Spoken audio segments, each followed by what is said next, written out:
السلام عليكم ورحمة الله وبركاته. ازيكم يا جماعة؟ عاملين ايه؟ دلوقتي يا جماعة هنعمل مع بعضنا رز بلبن.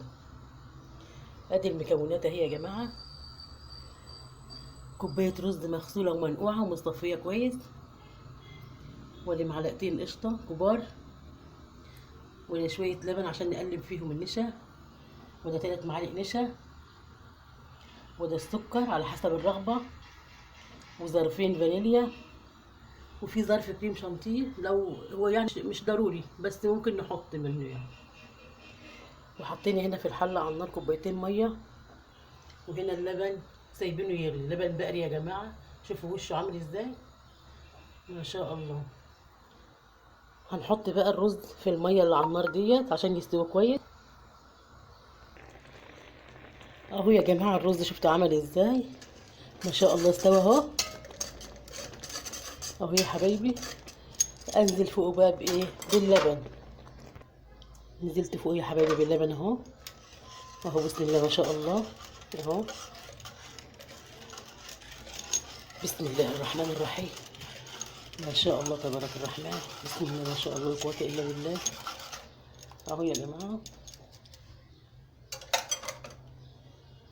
هيغلي بقى مع بعضه، وهقلب بقى النشا في اللبن ونشوف هنعمل ايه. ودلوقتي يا جماعة اهو اللبن غلي معايا اهو. احط ايه بقى؟ احط السكر على حسب الرغبة.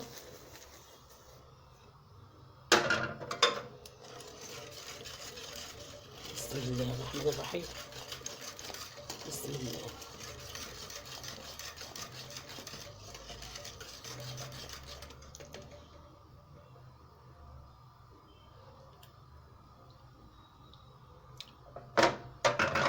وهنا قلبت النشا مع الكريم شانتيه، هنزل بيه بقى. بسم الله الرحمن الرحيم، بسم الله الرحمن الرحيم، بسم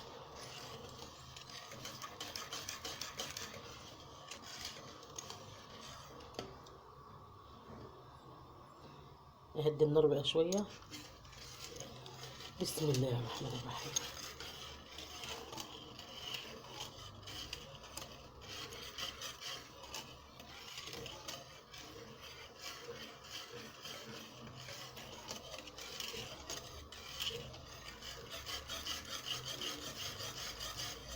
وهننزل معانا بايه بقى؟ بالقشطة، معلقتين القشطة الكبار اللي احنا ايه جايزينهم. ونقلب بقى، وفي الاخر هنزل بذرة ملح صغيرة جدا.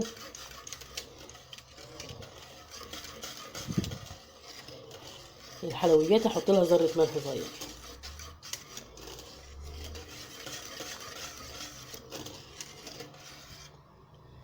اهو يا جماعة القوام بتاعه جميل اهو اهو.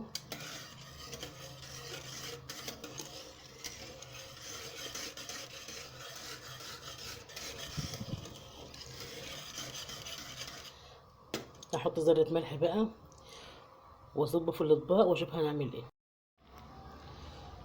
ودلوقتي يا جماعة نزلنا بذرة الملح، وجبت الكبشة عشان اوريكم القوام اهو. كده القوام جميل اهو، مظبوط، يا دوبك على ما يربط بقى. جميلة. ما حطناش ايه الفانيليا لسه. فمعايا هنا ازازة روح الورد اهي، روح الورد البلدي، احط نقطة منها بقى بسيطة كده اهي. ممكن محطش فانيليا بقى.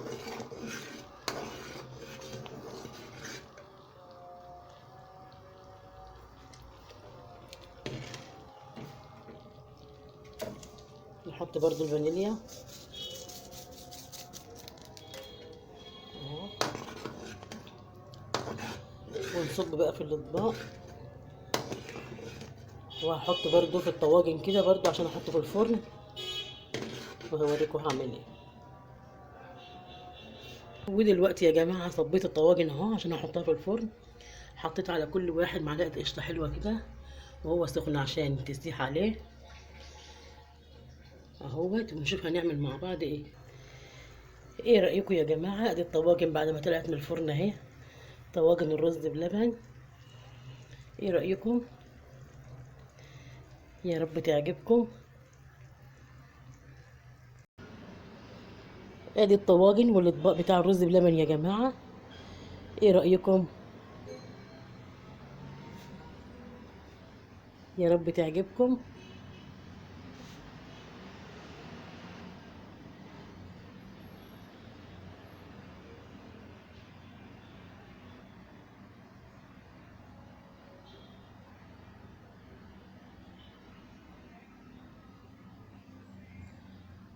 حطينا على الطواجن دي كل واحدة معلقة قشطة.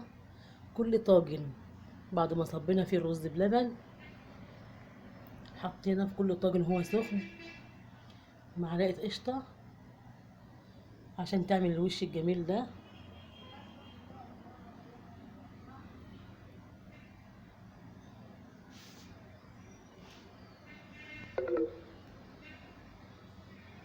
ويا رب يعجبكم يا جماعة واشوفكم بخير. ايه رأيكم يا جماعة في الرز اللبن بتاعنا اللي احنا عملناه اهو؟ عملنا في الاطباق اهو، صبينا في الاطباق وصبينا في الطواجن اهو. وبعد ما صبينا في الطواجن وهو سخن حطينا على كل طاجن معلقة قشطة ودخلناه الفرن. وده شكله النهائي يا جماعة ويا رب يعجبكم.